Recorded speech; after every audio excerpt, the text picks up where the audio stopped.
Thank you for joining us for this special called meeting today. The purpose of our meeting today is going to be to discuss the approval recommendation for charter schools. So we have a quorum, and Ms. Libby, if you would lead us in the pledge, please. I pledge allegiance to the flag of the United States of America and to the republic for which it stands, one nation, under God, indivisible, with liberty and justice for all.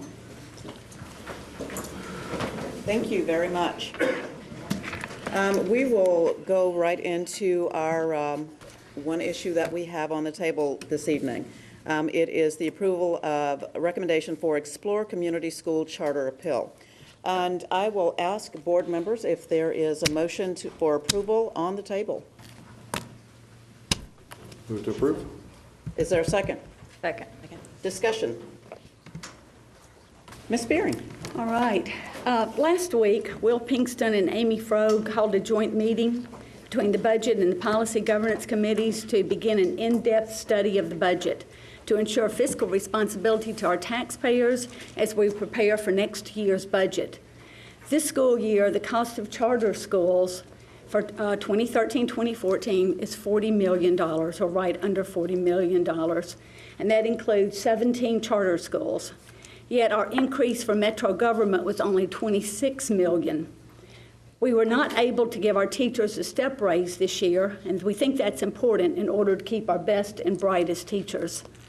As we plan for the budget for 2014-2015, 3 new schools have already been approved, as well as the expansion of 15 existing charter schools, which brings our charter school projection cost to over $61 million.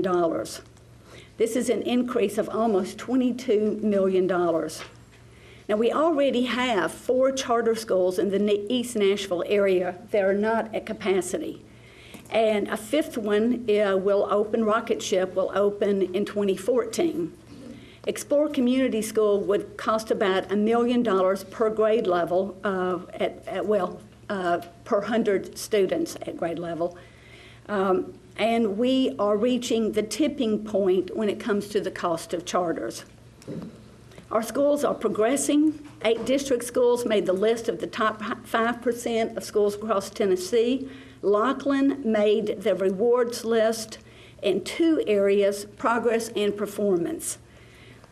We're getting ready to roll out a new comprehensive literacy program and other programs, and which will be an upscale in the literacy framework, interventions, a special ed component that is truly exceptional.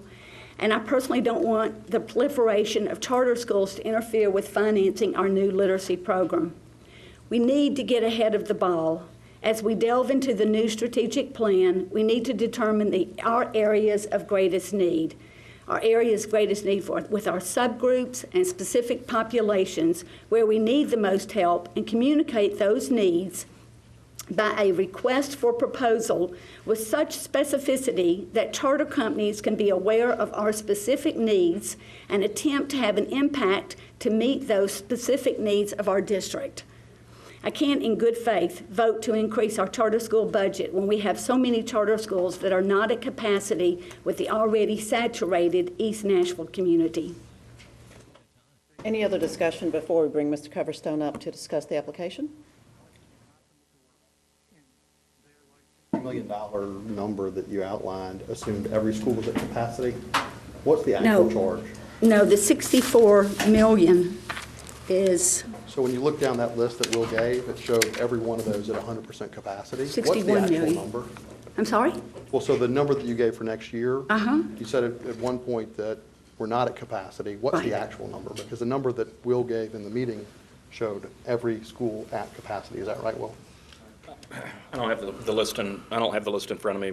I think the list, if we're talking about the same document that Mr. Henson provided, was a list of charter schools that have been approved or that are in the pipeline and expected to open by the 2014-15 year.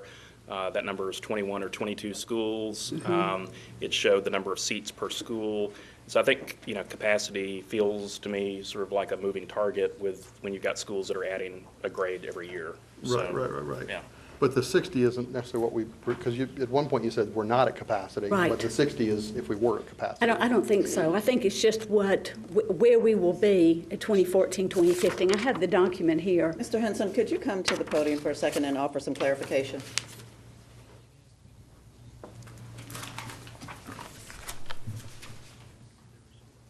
Sure. The document we discussed at the Budget and Finance and Governance Committee meeting last week with the $61.3 million estimated amount was based upon an estimated per pupil rate as well as based upon the estimated number of students in those charter schools in 2014-15. So it's based upon what the charter school office is estimating will be in place for 2014-15, not necessarily long-term capacity. But is that 100% of the approved seats?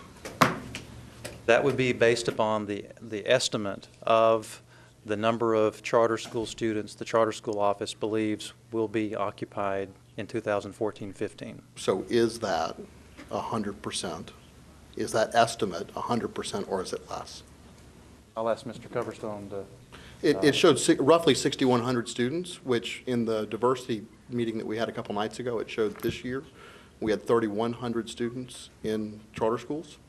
And to jump to 6,100, it seemed like I think there was a big gap. the diversity data was based on 2011-12 that Lynn Stevens provided. Right. The estimate for 2014-15 is 6,661 students in our charter schools. And based upon that estimate and based upon an estimated per pupil rate, that's where you get the $61.3 million figure.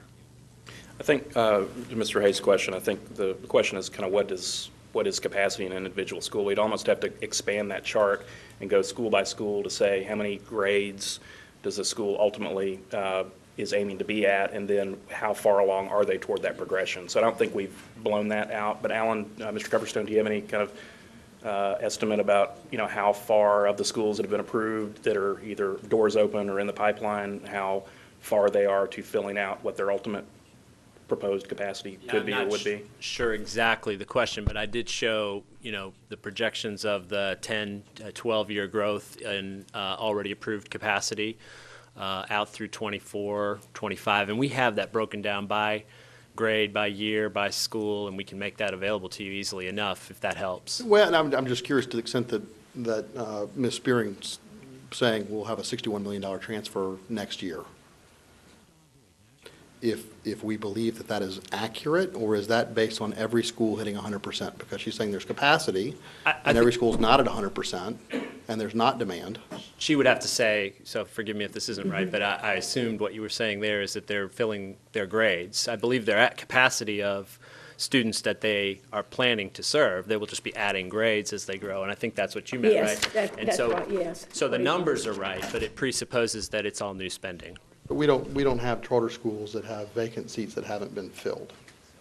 Is that, or maybe there's a seat or two Yes, here but that essentially, right. day 10, our charter schools are at capacity, roughly. Essentially with the exceptions of those at the bottom. With a wait list for some. Yes, So there's a high demand for the product in the marketplace. for the ones that are achieving. In fact, there are hundreds of kids on waiting lists across a number of charters total added up. So which four those schools were you referring to that were not at capacity? Yeah, well, the ones that I've got are East End Prep, Liberty Collegiate, Nashville Classical, and KIPP, Yeah, that's which not- are in the area. They're waiting Yeah, lists they at all each of have those. massive waiting lists. Yeah. Okay. Any other discussion before Mr. Coverstone does his presentation? Ms. Froh? And I could do it after if it's more appropriate, but Is it related to the charter application? yes. Okay, let's wait till after Mr. Coverstone finishes his presentation, and then we'll talk about the application. Mr. Coverstone. Okay, thanks. I appreciate going at whatever pleasure you want, but I do have sort of an organized way of looking at this. I do want to apologize for a special meeting, knowing that we don't need any more meetings, but I want you to make sure that I say to you that we're up against the deadline for automatic approval if we don't act, and so I appreciate your taking the time, and I'll do my best to be efficient. I do want to remind you that this is the second step in a process we began a while ago. This is a resubmission. It is a response to specific concerns that we voiced in the first review process and asked for the applicant to address in this resubmission. And therefore, there is reason to judge this resubmission on the merits of the responses that have been made, and that is essentially the review that the committee gave to it. I'm glad that we've begun the next budget discussion. I've been advocating for some time a needs assessment, an RFP that is specific to our achievement goals and what we want to invest our money in, and a strict and careful analysis of return on our investments. And you'll recall in the last meeting that I began there, and that I suggested that the proposals that we were advancing were advanced on the grounds that through our review process, we have substantial reason to believe they will provide a greater return on investment than money spent elsewhere in the budget. And so we want to continue to have that conversation and have that discussion, but the recommendation tonight is also based on that same initial assumption, and we hope that we can be judged on the merits of those judgments. So I mentioned that we view our roles as recommending schools that will produce more opportunities for students as a result of the investments you make, and that's the spirit that I'm bringing this application to you with tonight. I understand discussions about funding for the budget as a whole will continue, and I really am excited about playing an active role in those discussions. I'm glad that they're already underway. As we finish this application cycle, I think it plays well to go into the next one with that well in mind. For now, the question to ask is whether this school has a strong likelihood of improving outcomes for students it will serve. Our review has led to the conclusion that it will, and that's why we're recommending approval tonight. Now, you've given us ambitious achievement targets in this district in the form of Mr. Pinkston's academic achievement resolution, and the charters that we've recommended and opened have by and large shown significant ability to raise achievement levels rapidly, especially for economically disadvantaged students. And if we're going to meet your ambitious targets, we have to take courageous actions to invest in opportunities to grow rapidly, even if it means reducing expenditures that produce lower and slower returns. I want to begin by saying a particular thanks to the review team. They've done double duty. Not only did they go through the original cycle, and Dr. Brandon, you'll recall the arduous task of going through and then reviewing again with an eye toward analyzing whether the issues that were raised in the first place, significant quality issues, have been addressed effectively and produce a school that meets the criteria that I've outlined. So with Jenny Poopa-Walker, as the team lead, you can see the variety of expertise, backgrounds, perspectives from both the charter and nonprofit sector, as well as district operations, special ed, community outreach, Candace McQueen from Lipscomb University, Sharon Cheney, our gifted and talented program coordinator here at the district. These are people who take seriously the charge of evaluating whether or not this school will add value to the district, and they have concluded that it will. And so it's their recommendations with our judgment on that investment recommendation that we're bringing to you, really. To remind you of the growth plan, because this addresses the budgetary issues and the year-to-year costs. This is a school that proposes to serve K through 8 students. It will begin in year 1 with 104 students, proposing to add between 104 and 112 a year until it reaches full capacity in year 10 of the charter at K through 8. Its total capacity 984, which is the basis for the calculation that you made, although there will be some adjustment over time in the per pupil expenditure. That will be an adjustment that is proportional to any increases in revenue that we have in the district. It doesn't increase more rapidly. The review has specifically addressed the deficiencies that were identified in the first place. You may recall that particularly with regard to middle school, there were significant issues that were raised about detailing the middle school, connecting the leader's background to the middle school program. And this is an area where the committee believes, and I agree, I concur, that the organization has done an exceptional job of responding, detailing, and building a program that now flows nicely from the elementary school through the middle school years. It has a strong emphasis on preparation for high school, heavy emphasis on project-based learning and individual learning plans, ownership of progression by students, and the like. This is all in the context of the services and the connections to families and community that Martha O'Brien Center is known for, and which they bring to the operations of East End Prep as well as this new school.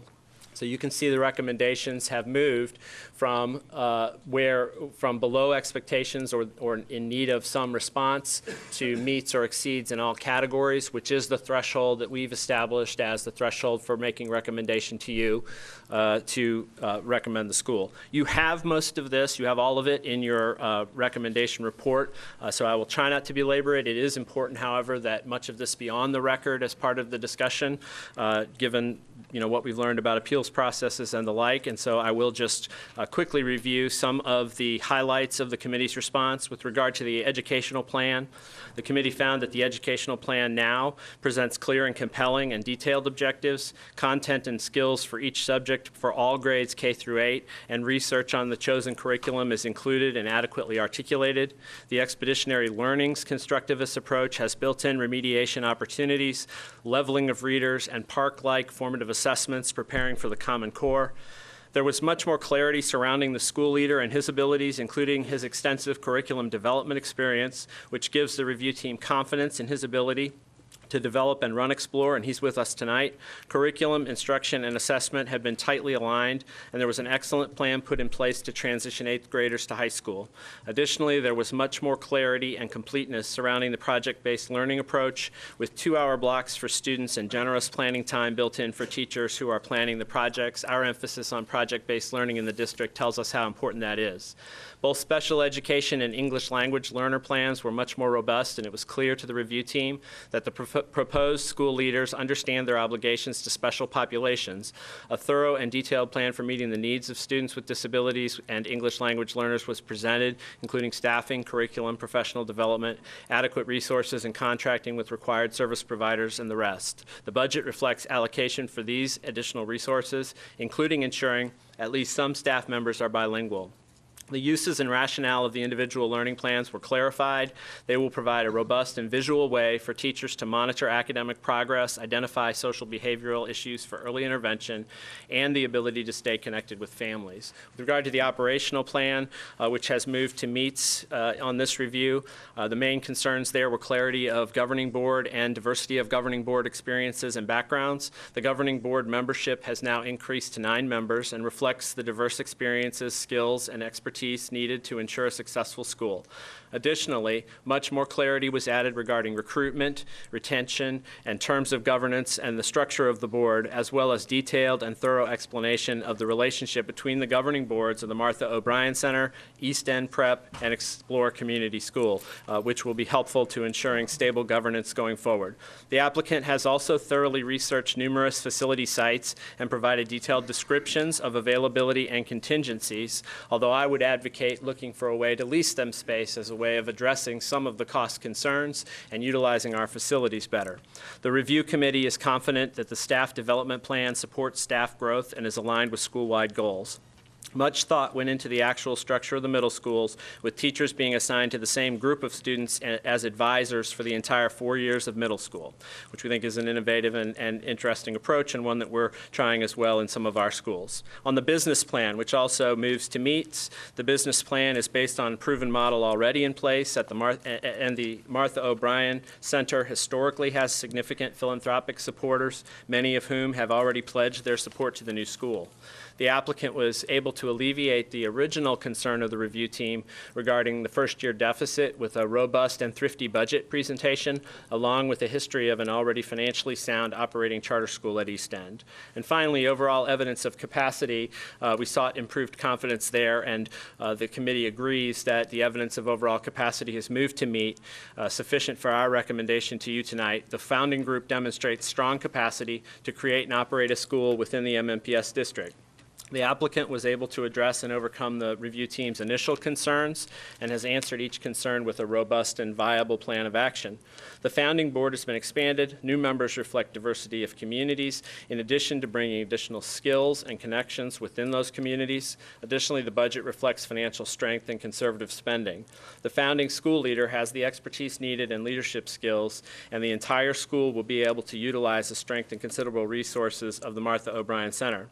Now, all of this analysis occurs in the context of a sponsor organization that is a strong and consistent partner of MNPS in a variety of efforts, including the top floor at Stratford, communities and schools representation in Bailey, and many others. This is also an organization that runs one of our strongest charter elementary schools at East End Prep, and Jim LaCrone, the principal of East End Prep, is also here this evening. Kindergarten students at East End Prep last year grew from the 68th percentile to the 84th percentile in reading, and from the 33rd percentile to the 71st percentile in the nationally normed Stanford 10, or something you've heard about, SAT 10 test during the school's first year.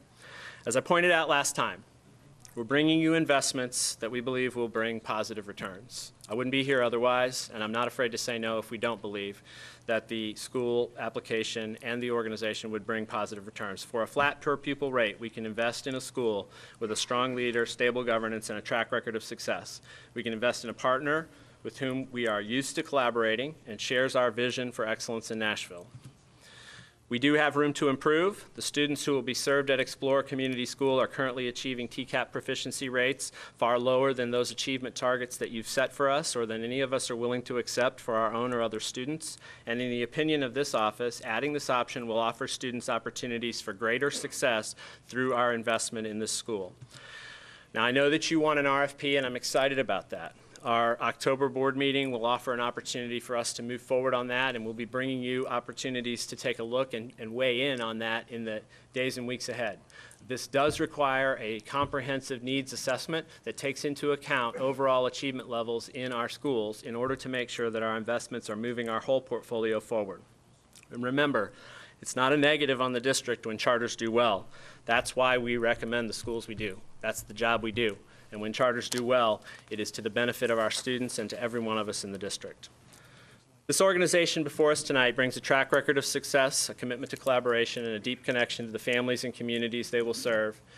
And that commitment will serve the best interests of the students, the district, and the community of Nashville, in our opinion. They have responded well to the issues identified in our earlier review and demonstrated a capacity and a resilience that gives us great confidence in their likelihood of success. The Office of Innovation, Division of Charter Schools, recommends approval of this charter application. Thank you, Mr. Coverstone. Any additional discussion? I know, Ms. Frog, you had some comments. Yes, bear with me. I'm going to start broad, and I'm going to get down to this school. And to start off, I've made some comments recently that ended up in the Tennessean unexpectedly, where I have been very critical of the national reform movement, and I thought I'd take a moment to clarify what I meant by that before I vote tonight. By reform, I mean a whole package, which would include increased standardized testing, vouchers, blaming teachers for school, quote, failures, the misuse of data to create a pathway for more market-based or profit-based reforms, and unchecked charter school expansion. My remarks were not intended toward individual charter schools that our district has selected, toward my fellow board members, or toward our Office of Innovation. Charter schools are just schools, and I think all of us know some are good and some are bad, and our Office of Innovation, which by all accounts is doing a terrific job, has helped us pick some quality charter schools. Some of these schools are doing really excellent work. As Ms. Spearing mentioned, 4 of our charters were just named Tennessee Reward Schools, and I want to congratulate each of these schools for that honor. I have, however, been critical of the charter school movement for 2 reasons. Some charter schools, and not all of them, exclude children that are not a good fit for their learning environments, which can help boost test scores. Some of these schools do this by cherry-picking students on the front end or by, quote, counseling them out during the school year, often immediately prior to testing.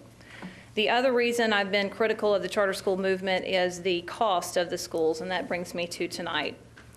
So we just learned at our last meeting that charter school costs are rapidly driving up our budget. 1/3 of our budget increase this year is going to go to charters, and next year we're going to be paying an estimated, I have $62 million, I'm hearing $61 million for charters. The problem for me with all this is that it comes down to equity. At this point, this coming year, we're going to have 5% of students enrolled in charters, and next year, with all of the new schools we've approved, that would be that'll be 8% of our students, and correct me if I'm wrong with that. And that leaves the majority of our students in our traditional schools. Charter schools are contract schools, and this means we have to pay them according to their contract, and they get paid no matter what. And that is not meant as any sort of indication that's a manipulation by charter schools. It's just a fact of contract law. So if charter costs continue to rise, what's going to happen? We still have to pay for the majority of our schools.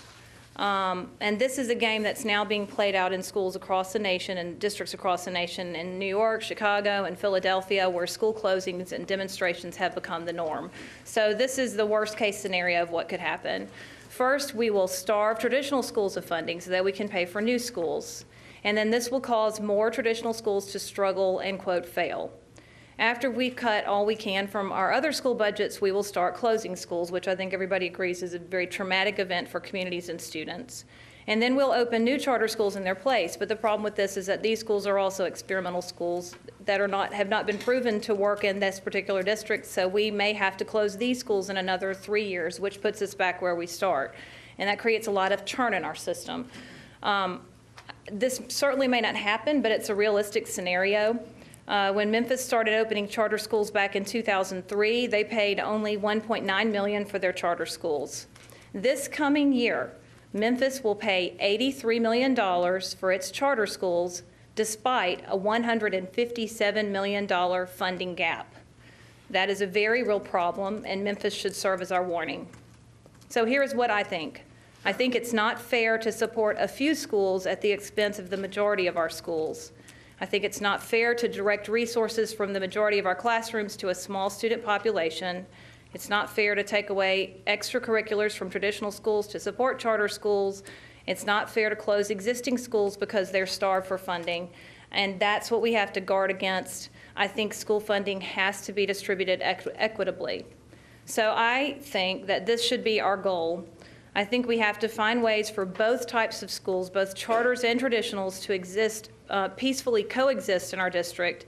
And I don't think that's going to happen if we start draining funds from one type of school to pay for another type of school. I think what we have to do is work with the charter schools that we already have and also make sure that the traditional schools that serve the majority of our students have what they need to perform as well.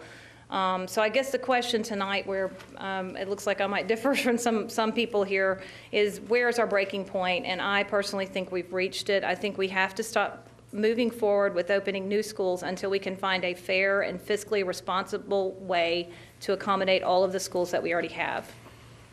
Thank you, Ms. Frog. Mr. Pinkston. Thank you, Madam Chair, fellow board members. As I'm not going to beat around the bush, as the Budget and Finance Committee Chair, I'm going to be voting no based on the conversation we had during last week's Budget Committee meeting. I cannot, in good conscience, approve a school that we might not be able to fund when the time comes. The debate at this point in the budget cycle is not about pro-charter or anti-charter. It's about basic math and fiscal responsibility. Davidson County taxpayers have not given us a blank check to work with. We've got to be mindful of where we're at in terms of new expenditures.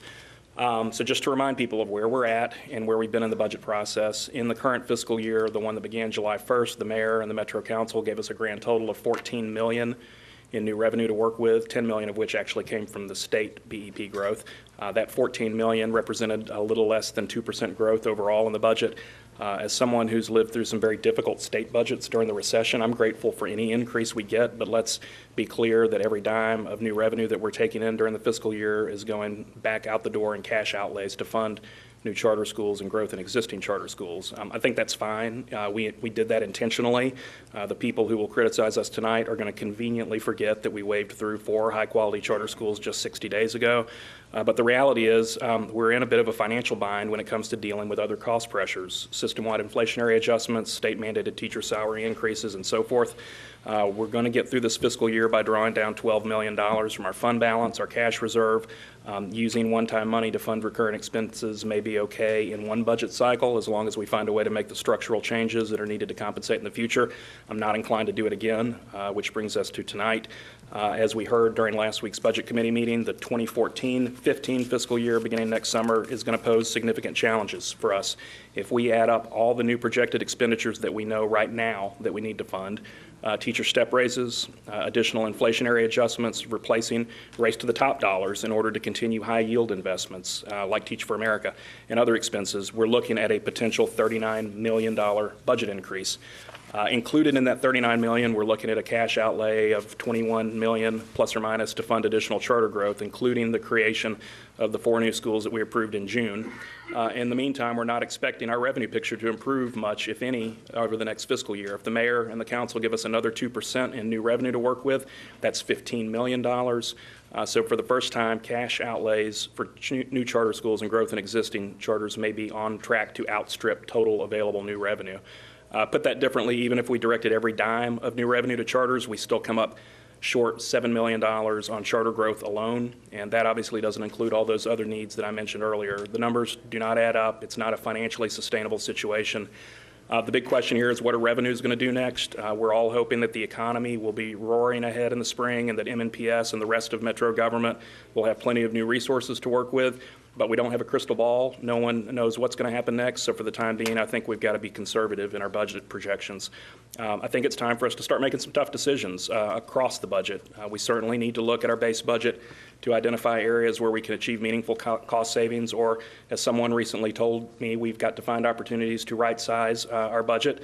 But like families and households do when times are tight, we've also got to scale back on new expenditures. As much as we may want to keep writing checks to charter schools, we've got to come to grips with the reality that there may not be enough revenue in the short term. I'm frankly worried about our ability to fund the schools we've already approved, but we'll somehow make that work. Until we get all this sorted out, I wish we could just take a pause. Unfortunately, state law is a blunt instrument that doesn't allow school districts to have nuanced conversations in situations like this where revenue isn't keeping pace with charter growth. I would frankly prefer to defer tonight, but the legislature, in its infinite wisdom, has only given me the option of voting yes or no. So under the circumstances, I'll vote no. I would encourage this operator to come back to us in the spring when the budget picture becomes clearer. I think that while this particular application had problems, technical problems in the beginning, I do think the operator has made some good adjustments and will have a decent chance of success in the future, not just in front of this board, but in terms of having a school that's a good school. But again, as the budget chair, it just boils down to fiscal responsibility for me at this point. I can't, in good conscience, approve a new school that we might not be able to fund when the time comes. I fully expect many people are not going to like this, but they're not the ones who have to be accountable to the Metro Council, our appropriating authority, and more broadly to the taxpayers of Davidson County. Thank you. Any additional comments? Ms. Kim? Yes, I'd like to express a ton of excitement about this particular application and then perhaps address some of the things that came up around the table. I mean, as someone who lives in East Nashville, literally blocks away from Martha O'Brien, and who would enjoy, frankly, the presence of this charter in my district, I'm thrilled by this application because I believe we should be optimizing for student achievement. And the reason why I'm thrilled about this particular application is because Martha O'Brien, which has had a presence in East Nashville for decades, is very much of the community. So when we talk about, finding providers who very much understand the needs of the community, are coming from that community, and are making decisions in the best interest of that community, it doesn't get better than Martha O'Brien. And their partnership with the district has been second to none in terms of operating, as Mr. Coverstone said, the top floor to try and help kids at schools like Stratford improve their ACT scores so that they have a fighting chance to get into college. I could count many different things that they are in fact doing within my community to advance our most vulnerable children. So I'm thrilled that they're doing that just because of Martha O'Brien, because they're a trusted community partner and engaged in all things that are happening in that particular area. But beyond that, they have a proven track record. And I know this was highlighted, and it's repetitive, but it bears mentioning again because it's just crazy what they're doing with East End Prep. There are 3 primary neighborhoods that East End serves. It's Casey, Napier, and Madison. Just so you get a sense of the population that they're serving, 89% of kids at East End are on free and reduced lunch, as compared to 72% in the broader district. So to suggest that, we're just sort of picking and choosing kids, I think, is just not true here. It's a situation where we have our most vulnerable children in the school. On top of that, 93% of their kids are kids of color, as compared to roughly 66% across the district. So the population they're serving is a population that's very near and dear to my heart. It's the reason why I ran for the board. I want to see the infamous achievement gap that we see between wealthy, or more, I should say, more affluent kids, white kids, and kids of color close. And I believe that this charter school will position us well to help advance that particular cause. But the results. This is what is stunning about East End, the charter school that Martha O'Brien already runs. Their kindergartners this past year scored 96 in the 96th percentile on the Terra Nova. 96th percentile. And just to soak that in for a second, that means that across the country, you know, they are outperforming 96% of all the other students who took that same test. Wealthy kids, poor kids, kids of color, white kids, it doesn't matter, 96%. And it's 84%. They're in the 84th percentile for reading. And if we just take a second to soak that in, like how extraordinary that is. And when we think about also, these are kindergartners, they have extraordinary results in first grade. They just opened their second grade because they're adding a year. And we know that those kids are going to be set up on a totally different path in life, you know, because they're going to hit third grade, not struggling to read, which is, and I'll speak to another set of data shortly, but reading on par with kids at Lockland, at Percy, anywhere else, any other school in the country, in Williamson County, they're going to be on par. And we know that third grade is such a critical point where the focus actually switches from learning to read to reading to learn. And so when we talk about a gap, there's not going to be one. You know, they're going to be able to sail through that because they're not struggling to learn the basics. They're going to be able to sail right through. And it's life-changing. I mean, and I think this is like, it sounds dramatic, but it's not dramatic, it's real. And I say that it's real because then I look at two schools that serve the same populations in my neighborhood. I'm just going to talk about, I have multiple schools here. But just to give you a sense, from 2011 to 2012 in math, at this particular elementary school that serves the exact same communities, we went from 37% proficient in advanced to 27. So a 10-point drop. This is the reality. The other school right here, this is all straight from the state, tn.gov. This is the second school that directly serves the Casey community. They went from 16.7% in 2011 in math alone to 18.8%, which is basically flat. And more than 80% of kids then in that school are not performing at the levels that they are capable of. If we look at reading, the picture only gets worse. Sorry. One school went from 22% proficient advanced to 15.6, a drop. The other school, 31.4% proficient advanced to 18.2%. These are extraordinary numbers and not extraordinary in a good way. And so when I think about the totality of what is before us and the fact that our most vulnerable kids are at stake here, and that we have a school that Martha O'Brien has been running that is proven. This is not sort of oh, maybe they could be good, or we hope so because of their longstanding, you know, engagement in the community and the fact that they're trusted and they're of the community and operating for the community, that maybe, but it's not. It's not like a hypothetical, it is. So you have kids at their first school who are performing, again, 96th percentile in math. And then 84 in reading. And I take all of that in and think, how can we not bring this opportunity to my kids in East Nashville? And how can we not, to me, it's an issue of justice. It's an issue of fairness. It's an issue of about giving kids a fighting chance. And this is how I view this. And so when I think about the budgetary questions, which I think are real and we have to grapple with them. I'm not saying that money grows on trees. I'm not saying that. But what are we trying to optimize for? I think that's where the direction our budget discussion should go in, which is just, I'm trying to optimize for student achievement and particularly trying to ensure that our most vulnerable children get the opportunities that they deserve. And so when I think about that, I think we can conquer anything as a board in terms of what it will take to enable that. I really believe that. And that and denying this application is not going to solve it. Denying the application is not going to take away from the fact that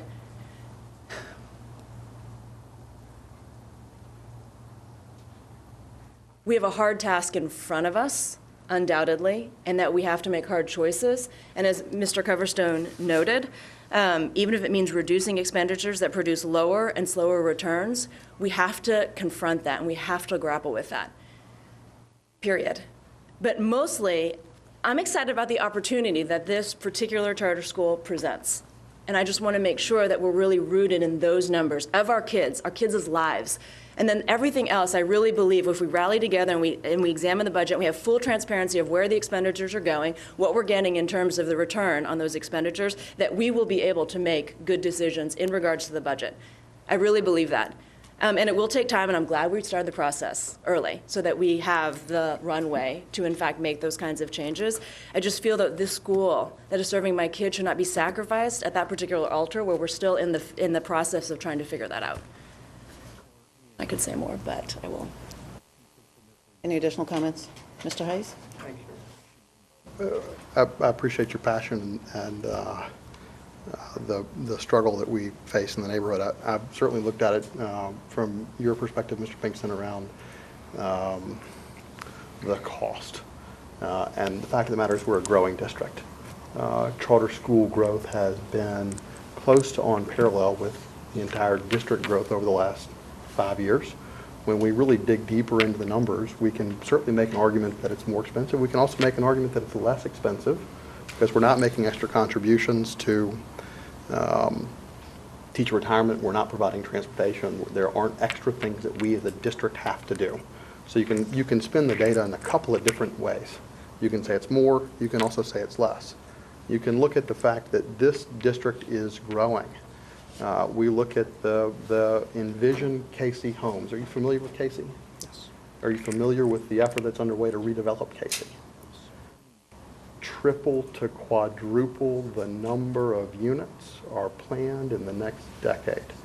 There are 716 houses today in Casey. The plan that MDHA and the community is underway with envisions 2,150 to 3,500 units. Within the existing 716, there are approximately 1,200 students enrolled in MNPS. We have 400 or 500 vacant seats in the middle and elementary schools in the cluster. This growth will, those schools, if the growth that the city projects occurs in this district, will overwhelm our existing schools. We have no plan in our capital budget to add schools in this area. When we look at the cost to educate a student, we can certainly argue that it's less expensive with this option, that we won't have to burden taxpayers with capital needs because this group will find their own facility or lease one from us. You look at, and Ms. Kemp alluded to it, the schools in her cluster. None of them, I'll take that back, more than 80% of them, particularly in the middle and elementary level, have fewer than 25 or 30% of the students that are proficient in advanced. They're at grade level. Her community has the largest population of the most impoverished children in our city. We have an opportunity this evening to sign a contract with a vendor who will promise us results, who has a track record of making strong results for those who need it the most. And they've done it at a lower cost than we can do it ourselves.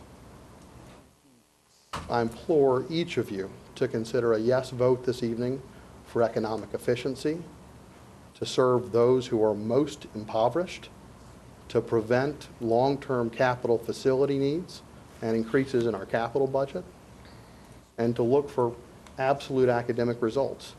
You know, I wonder if we talk about what we can do, can our administration promise greater results in our zone schools than we're going to have a contract with MOBC and this board to do? Our academic framework, the types of things that you laid out in your motion, didn't have that. You wanted 50% proficiency in 5 years. They want 100% proficiency a lot faster. These children need this opportunity. So I implore you to vote yes and to support the recommendations. We didn't review the charter. We have a committee that made a recommendation to this board. You know, I read I read the application. I read the recommendations. The people that this board appointed to review this application for us gave it a meets or exceeds in every category. I believe it's incumbent upon us to do this for those that need it the most. Any additional comments? Okay, before we take a vote, I will provide just a one additional comment. Well, Dr. Register, do you have any comments? Okay. I think we are getting to a point where the discussion will always be money versus choice educational opportunities for our children. And I think that the main reason we are here is to provide the best educational opportunities for our children that we possibly can. Unfortunately, the reality is that money is always at the center of those choices. The conversation around this table tonight has been really enlightening. And while it is absolutely the truth that we have a fiscal responsibility that is not going to go away, our financial burdens will likely increase as charter schools continue to come into our district. But we also have to look at, bottom line is, we're in the business of educating children. And what we as a board and what we as a community want our children, what we want for our children is when they leave our schools that they're going to be college career ready. How do we get them college and career ready if we don't educate them? And how do we educate them without the money? So it's a catch-22 that never seems to go away. I do appreciate the fantastic discussion, and Mr. Coverstone, believe me when I tell you, you guys are doing a fantastic job, and we appreciate that. The applications that you present to us are very concise, very detailed, and it leaves very little to question as far as the research has been done or the review. So thank you very much. Thank you and your team for always doing a very good job. Now, having said that, again, I'll say it is always going to be a matter of money versus education. But one thing that we always have to remember is that these are all our children, regardless of where they are getting educated. If they are in our district, they are our children. Put yourself in the places of these educators and these children, and you say to yourself, what would I want if this was my child? How would I educate my children? Just think about that as we move forward. We are, Mr. Pinkston, I think you've done a great job in bringing this fiscal issue to the table early, because we've not done that before, and that's fantastic, especially as we continue to move forward. But again, we've got a very difficult decision in that you've got to ask yourself quite simply, is the money more important than the education of our children? And you have to ask yourself that question. So I could beat a dead horse, but I won't do it any further. We have a motion on the table, and it has been approved or seconded to approve the recommendation for Explore Community School Charter appeal. Any further discussion before we take a vote? Great. All in favor of approving the charter appeal, say aye. Aye. Let me see your hands, please, by hand. 1, 2. All opposed? Hands. And we have 1 absent, so the appeal passes. Motion passes. And having no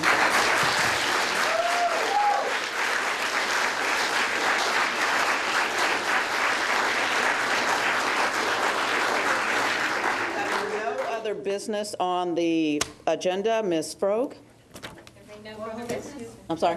Could we meet the principal? Could you hold on for one second before that? I do have a. Sure. So, I've never seen. The passion that Oh my was here, God. yes. But as Mr. Hayes said, I can certainly appreciate it, and I struggled, and I asked, and I apologize, Visha. I asked Visha to go and get something for me, and I was going to add some additional comment, but I think that everyone made the point for why this school is important very clear, and I'm glad things turned out the way they did. However, I think it was wise of us to not mix apples and oranges here. This was not a budget discussion. This was a schools discussion. And so I'm glad that conversation came out to make sure that we address the business at hand, which was to approve or not approve based on the recommendations. Now, what I don't want us to forget, and obviously no one's going to let us forget it, is that there's so many other things that we've got to figure out. And it's bigger than just how we're going to pay for all of our schools and all of our students to get educated going forward.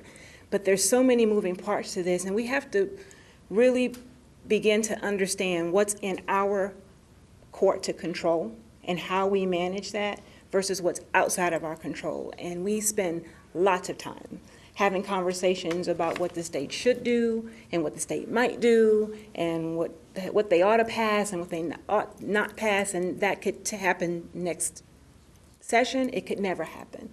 But I think the onus is on this board to figure out how do we sustain opportunities for quality education for all of the students within our district. And obviously the huge component of that is the finances of it.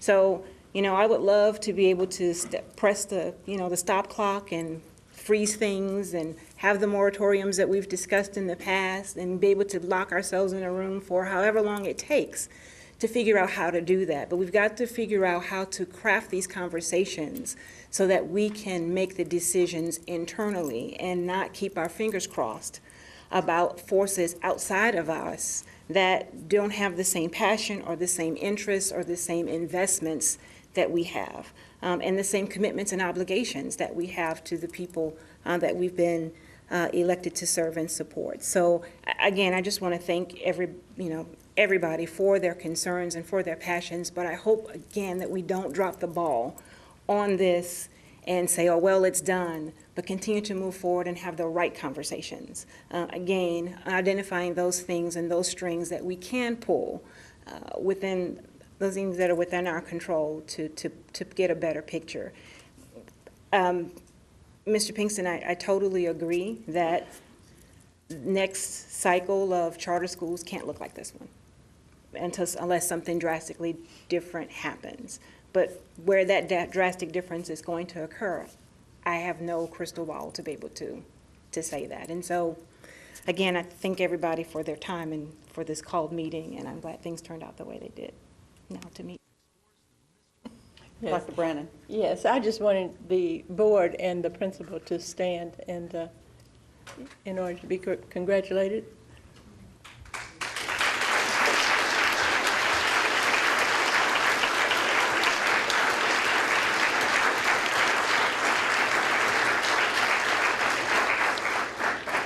Welcome to our family. Take good care of our children. No further business, Ms. Frogue? This meeting is adjourned.